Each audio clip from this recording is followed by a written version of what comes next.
Well, hello, enemies book lovers. My name is Ash and welcome back to my channel. We are here for my April TBR. As usual, we're going to be playing my TBR board game. We're going to go around the board, we're going to see what prompts I get, and we're going to hopefully have a good time for April. I have some books I'm going to be rolling over from March into April. The first one is going to be obvious. This is going to be Dawn Shard by Brandon Sanderson. I never got around to it because I just didn't have the time to do it because I was reading Oathbringer for so long, but now I can actually get into the second novella of the Stormlight Archive and read this and put a reading vlog on it probably near the end of the month. This is so small. This will take me like 2 days to read, and I also have the dramatized audiobook on my Hoopla app, so that means I can actually like listen to the dramatized version, and maybe if there's any words or names I don't know, I can actually learn how to pronounce them in the audiobook because again, it is the dramatized audiobook.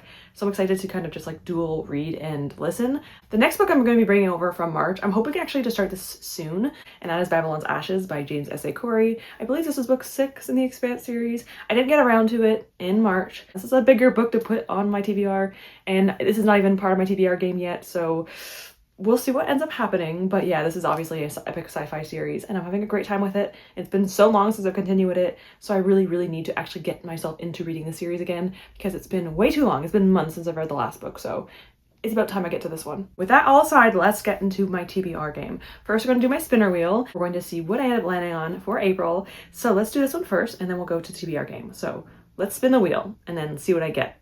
First thing first is our pylon spot, so let's choose where the pylon will go.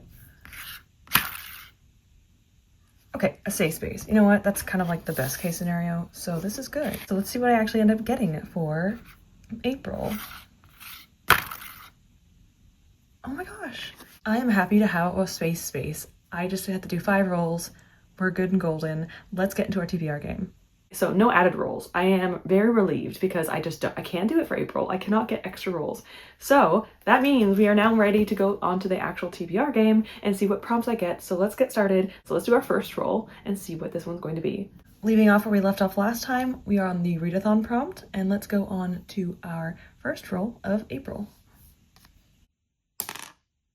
I'm not going to count that. A solid 7. 1, 2, 3, 4, 5, 6, 7. That's the first time I've landed on that in so long. This is my library spot. There's a few different things I can do for this, but let's go on to me talking about it in a second and talk more about what this is. The first prompt I got was one I hardly ever land on this one, which is wild to me because I love my library. I didn't want to pick just any book I wanted because of the fact that I always get library books. So I want to do something a little bit different with this prompt. So on my library website, you can actually make like bookmarked like categories. And I have a few of them. I have like one for Indigenous authors. I have one that I'm curious about. I have one that I'm interested in reading, which I feel like is the same as curious. But now that I think about it, multiple different folders, putting all these different books. I don't have on my TBR, but it's like ones I want to maybe look into in the future. And I had one book on there that I've been wanting to read for a while, and I think I'm finally going to be picking it up for the month of April. Actually, no, I'm going to actually prioritize this one, so I'm definitely reading it in April because I want to read this one. I'm going to do my best to pronounce the name properly, but this is Something More by Jackie Kalila or Kalila, and this is actually a book that is a YA novel. I don't read a lot of YA anymore, but I am excited because I want to read some YA or contemporary romance. I love a little bit of like that pining, that tension, that slow burn, that just that stuff I don't really get from adult novels sometimes. I love my adult novels. I love my,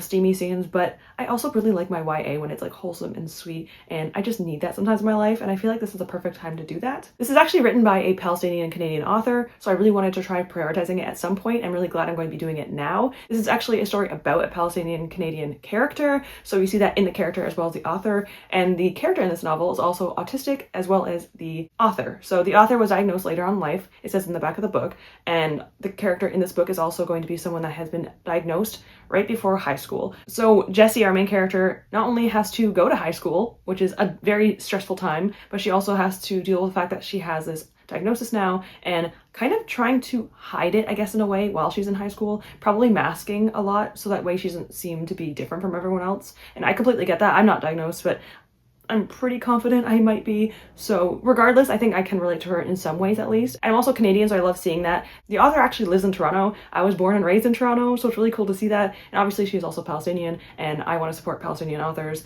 And it's really cool to also see a Palestinian character. So I am looking forward to trying this out. Also, as you can see by the cover, there's actually 2 love interests. So this might be a love triangle, which I'm scared, but I don't know why I'm not hating love triangles right now. Like, why don't I hate it? I should. I think I'm kind of interested in the idea of a love triangle, so I'm not mad about it. As long as the one I like is chosen. Or maybe she just doesn't choose any of them and she chooses herself. It is a romance contemporary novel, so she probably will choose one, and I'm nervous because which one will it be? Let's hope it's the one I like the most because I cannot handle always having the one that I don't like. A lot of the time when I was younger, I always chose the one that the person didn't choose. So I'm really hoping that's not the case with this book. So Something More will be my first choice for my library prompt. So I'm looking forward to this one a lot and I'm hoping I will enjoy it. This is also a debut novel by this author, so fingers crossed I will enjoy it. Now let's move on to my second roll. 3. 1, 2, 3. Fantasy. Oh boy. Okay. You know what? I'm going to use my TBR prompt card. I don't think I should do this yet. I think it's too soon, but I just don't really want a fantasy right now. I think I just need a break after Stormlight. So we're gonna go with a prompt card. I kind of mentioned this in my March TBR, but essentially if there's a prompt I don't want on my board game, I get to randomize a random prompt. These actually could be worse. So it's very much like up in the air if I should even use these, but we're gonna use one of these. So we're gonna shuffle it really quick. I love fantasy, but I just need a break right now. I really need a break. So hopefully this is nice and not unkind to me. We're going to do this top one right here. Let's just take it off and see what this prompt is. This is, ooh, this is actually rather nice. A high star prediction. I don't put 5-star because I don't get very many 5 stars. So the book I think I'm going to really, really enjoy. So like a high star, 4 or 5-star book. Okay, so for my second roll, I decided to use one of my prompt cards. Essentially what I did was I didn't really want to do the prompt, so I just did a prompt card instead. Fantasy is pretty easy. I will admit, I just don't really want a fantasy book this month. I want to take a break from the Stormlight Archive, although I am reading Dawn Shard, but I didn't want to put Dawn Shard as my fantasy book because I did it last month. I don't like repeating the same books back to back when I don't end up reading them, so I didn't want to do that. And so I ended up actually just choosing a prompt card instead, so I didn't have to worry about forcing myself to read a fantasy book when I'm not really in the mood to do it. And my little prompt card was to read a high star prediction. So for this one, I'm actually going to choose one that I am so excited about. Now this is a very popular romantasy series, and I think the last book hopefully is coming out soon because I do not want to be waiting like 5 years for this book. I know there are some people that have been waiting 3 years for the next book to come out. I'm hoping that won't be the case for me because I can't do it. And will I even continue the series anytime soon? Probably not, but I like finished series. But there's only one book left, and I think it should be coming out this year, hopefully. So I think I might be safe. And that is Spark of the Everflame by Penn Cole. Again, a very popular romantasy series. I think it was like kind of just more popular in like the indie space, but it kind of blew up. I know Spark of the Everflame, the first book, is kind of seen as the weakest of the series, and I know that people don't love it sometimes, but the rest of the series is amazing. That's what I've heard. So I'm going to read this one and at least try the second one before I give up on it. But I am so excited for this one because of the fact that my friend that I met actually from BookTube online, Lorelei, she actually annotated this book for me. Okay, well, she annotated it, she read it, and then she wrote her own notes, she tabbed it.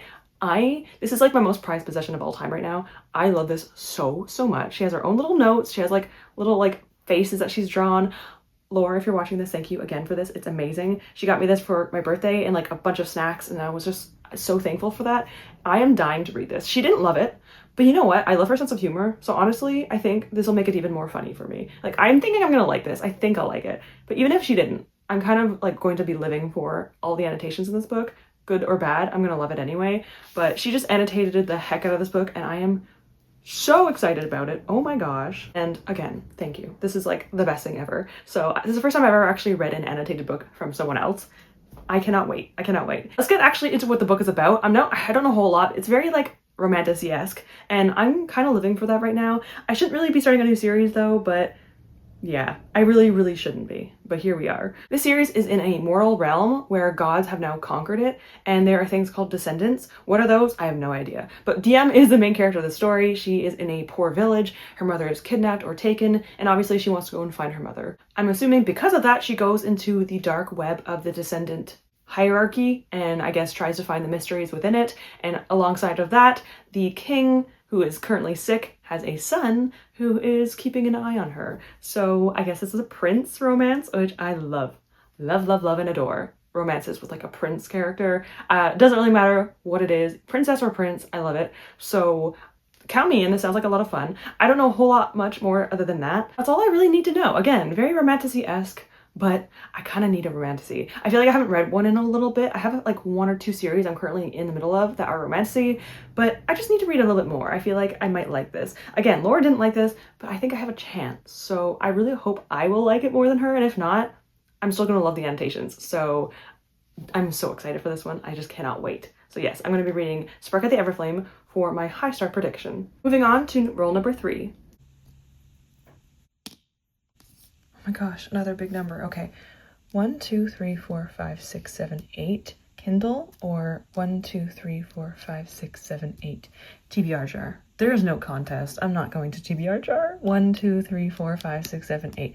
I don't mind TBR jar. I think it's fun, but I want to give myself some leniency right now. So we're going to go with Kindle, which is anything an ebook in general, but mostly one on my Kindle. So this should be easy.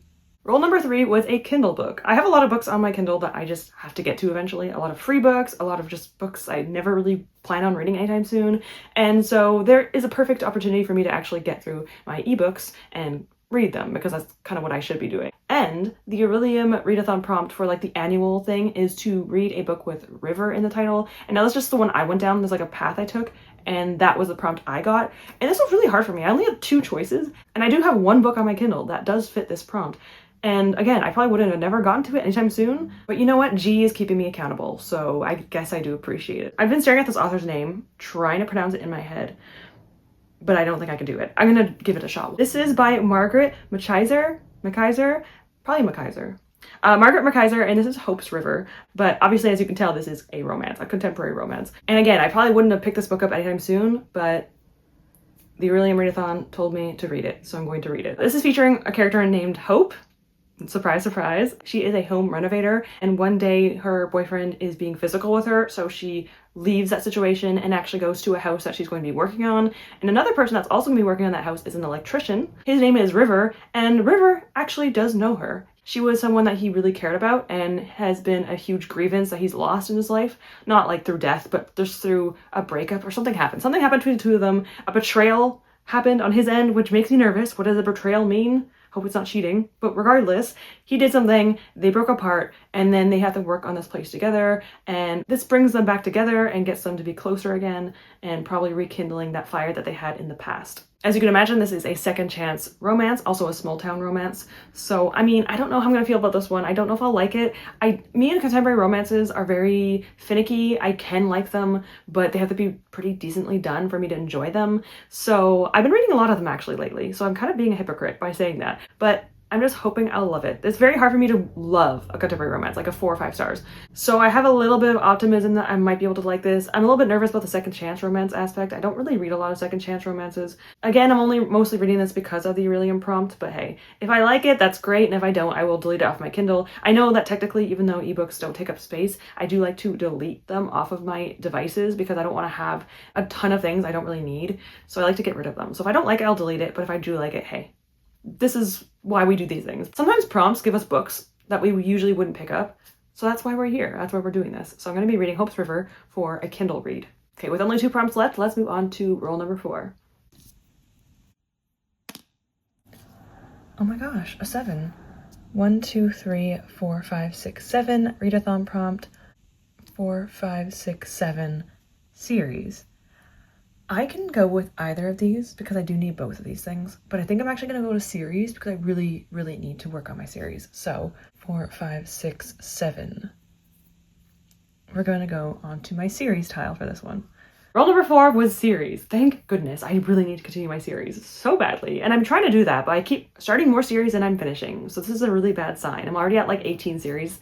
And that's not good. I usually like to stay under 15, so time's ticking. But for the series I want to continue for this one is actually the next book in the Flesh and Fire series by Jennifer L. Armentrout. A Light in the Flame is a Flesh and Fire book 2.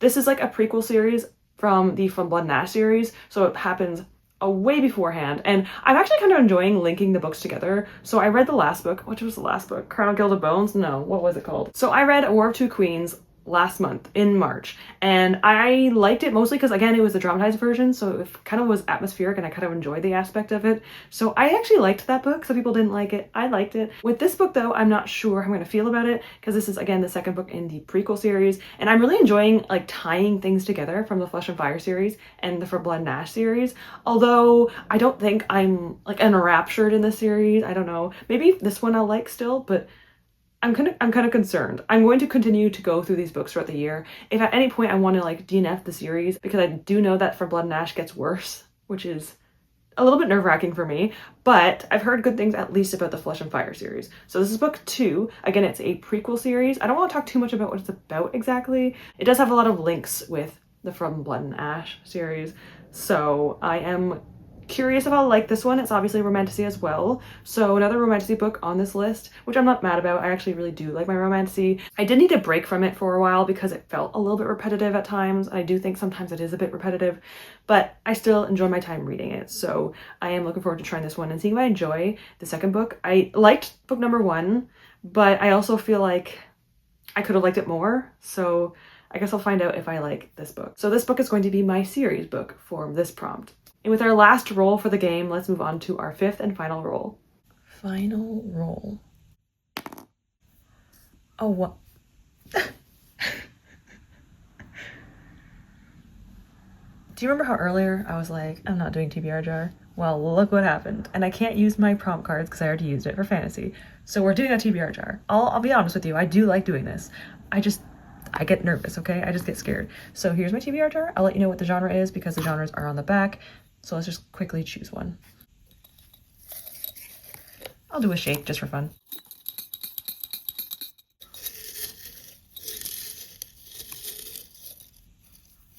I think I got one. Here it is. I think it's so faded. This might be a middle grade. It could be YA, but I think it's a middle grade. I can't tell, but let's just open it up and see what it is. This is number 26, which is an earlier book, and this is going to be... Oh, okay, it's kind of cut off, but this is the Nevermore series and the first book of The Trials of Morgan Crow. This is a pretty popular middle grade series, so hey, let's give it a shot. So our 5th roll was TBR jar. Nerve-wracking. I am not mad about this one though because I do need to read my books. My TBR jar kind of like older books I've had for years, I've wanted to read, and so I finally got into one of them, and that one's actually going to be a middle grade book, and as you already saw, this is going to be Nevermore, which is The Trials of Morgan Crow, book 1. This is by Jessica Townsend, and again, middle grade. I don't read middle grade very often. If you've been on my channel, you know that I don't read it very often. I've read it maybe like 10 books on my entire channel or less for middle grade. So I'm a little bit hesitant, although I do like it from time to time. It is a lot of fun. It is really easy to get through. And so I'm not mad about it. I'm just hoping I will enjoy it. So this book follows our protagonist, Morgan. She was born on the unluckiest day of the year, and because of that, she is seen as cursed. She is seen as the reason why all these bad things are happening. And so she actually leaves that environment and goes to a magical city called Nevermore. Well, someone brings her there, but regardless, she gets to this magical city, and if she wishes to stay in Nevermore, she has to go through tests and trials in order to actually stay there herself. So this book is going to be following trials, which I love, personally. Love them so, so much, and I'm really excited to see like this little magical world, like whimsy and fun, and because it's middle grade, it'll be very low stakes, which I also really enjoy. I don't think I'll hate it at all. Like, I've heard really good things about this, and I think the books, are they still releasing? I feel like they might be. This is 460 pages, but I think I'm going to fly through it, and I'm going to assume that the font is pretty big. The pages are so small and the font is so big. Let me know if you've actually read this, if you enjoyed it, because I kind of think I might like it. I'm curious, and I'm really, really hoping I will because it sounds really cute and I'm excited to give it a shot. Usually that would be my last book for this video. I want to add one more book to this TBR that is not going to be part of the TBR game or ones coming from March. Again, this is already a pretty big TBR. This is already like over 3,000 pages. I usually read at max 100 pages a day, usually my average. Sometimes that's pushing it. So this is already kind of an unlikely TBR, but I wanted to add one more book to my TBR, and that is to add one of my free books I get every single year into this list. I want to try to read down my ebooks I get for free. I have literally over 100 of them, so I want to at least do that. So I actually decided to roll dice this time. I have a 10 by 10 grid of a book for each number. I decided to roll 2d10. My first number was on the left side, and then my second number was on the right side, and despite hitting one of them and it kind of knocking it to the side, it was 7 and 8. So I did the one that's 7 on the side and then 8 from the top, and that gave me this book. This is Crown of Dragons by Nina Walker. This is a free book I probably got a long time ago. This one sounds kind of interesting. I don't always love my ebooks I get for free. It's very, very 50-50 if I actually enjoy them or DNF them. So this is a really good chance for me to kind of learn if I like this book or not. For this one, I am actually really curious about. It's also like another romantasy though, but it's also urban fantasy. And it's so strange, but like not in a bad way. I am very, very intrigued by this premise because we're following two characters in two different realms. One is in a fantasy realm with dragons and kingdoms and kings and queens. She's actually kind of seen as like a princess, and she is going to be given away to one of the princes. So there's multiple princes and someone else will decide for her who she actually marries. And that's kind of like the premise on her side. And then Hazel is actually from the other side. She is from the mortal realm and she can see the dead. She's going to college and she's trying to hide this like curse of obviously being able to see people who have passed away. And so we're following like a college setting of urban day, and then we're following a fantasy setting in the kingdom with like princes and stuff. I want to see if this works well. We're also following two female characters, which gives me like Zodiac Academy vibes. So again, I really want to like this because it sounds really interesting to me. Obviously, there's going to be romance on both sides. So the one in college, she has a guy that's interested in her and is probably trying to figure out what's going on with her. And then the other one is going to be a prince who is married to her. I don't know what's going to happen with that because there's multiple princes. It says where high fantasy and urban fantasy are layered with forbidden romance, deadly magic, and nefarious designs, which I have no idea what that means, but I'm interested in whatever the heck that is. Two vastly different realms, two vastly different girls, but the realms are bleeding together and the girls are linked, bound, spelled. And little do they know, one can't survive without the other. If the author does a really good job with execution, this could be really, really cool. Maybe I'll like it, maybe I won't, I don't know, but I'm gonna give it a shot because again, I really need to get to my ebooks, so it's really good that I actually have this on my list. If I will get to it, that's one thing, but I just want to like it. That's all I want. Those are all 8 books I have on my TBR, which is a lot, but hey, it's possible. I'm probably not going to get to every single one, but I should get to almost all of them. If I DNF a book, I'll definitely get to them, but I don't want to DNF anything. I want to like every single book I read, and so I'm going to manifest that I will like every book that I pick up for April. I'm also taking part in G's Readathon, which is the magical readathon. I'm going to be going into Dragonology, I think it's called, because my character has mastered the Beastmaster class, and because I have Beastmaster already mastered, I don't have to worry about reading as many pages. So that means for the month of April and September, whenever I read something based off of the prompt that is associated with either the class or the requirement, I can put those pages of those books into a certain like graph, and over time I could like raise it. It's kind of confusing. Essentially all I have to do is read with certain prompts and certain words in the title or things on the cover in order to kind of successfully use those pages to finish this second class or whatever it is. I forgot what the terms are, but it's fine. For me, it was either to have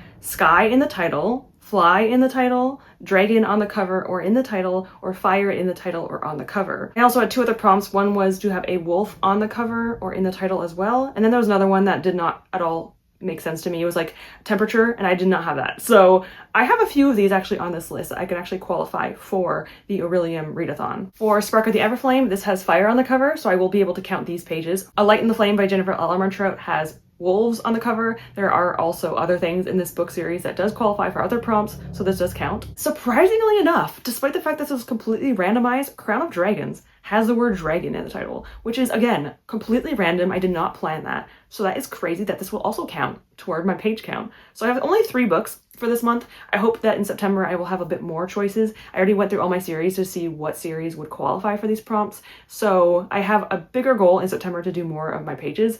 But for this month, I'm going to go a little bit easier on myself, so I only have 3. So that being said, these are all the books that I will be reading for the month of April. The stars are the ones that have things for the Aurelium Readathon, and a bit of a big goal, especially because I do want to do an unwrap or unhaul too. So I haven't even got around to my unwrap or unhaul book yet this month.